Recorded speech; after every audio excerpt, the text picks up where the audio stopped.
This poem is called For Tyrone Givans. Tyrone was a friend of mine who I went to school with, and a few years ago he committed suicide. And this was something which I never thought I'd be able to write about. You know, what do you say when something like this happens? But then I was commissioned by Simon Armitage and Jude Kelly, of all people, to respond to the Human Rights Declaration Act.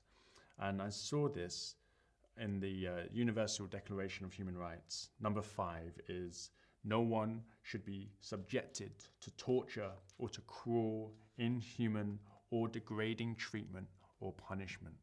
And this immediately put me in the mind of something that happened to my friend, Tyrone Givans, who was about to start a prison sentence. He was deaf, he had his hearing aids taken away from him, and he never got them back. He was in a situation where no one around him spoke sign language, no one around him was deaf aware, and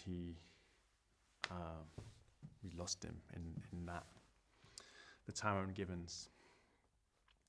The paper said, putting him in jail without his hearing aids was like putting him in a hole in the ground. There are no hymns for deaf boys, but who can tell we're deaf without speaking to us? Tyrone's name was misspelled in the HMP Pentonville prison system.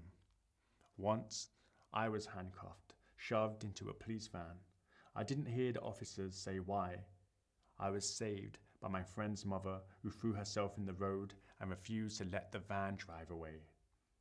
Who could have saved Tyrone? James Baldwin attempted suicide after each of his loves jumped from bridges or overdosed.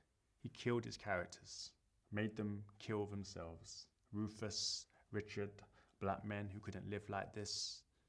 Tyrone, I won writing awards, bought new hearing aids, and heard my name through the walls. I bought a signed Baldwin book. The man who sold it to me didn't know you, me, or Baldwin. I feel I rescued it. I feel failed. Tyrone, the last time I saw you alive, I dropped my pen on the staircase. Didn't hear it fall, but you saw and ran down to get it. Handed it to me before disappearing, said, you might need this.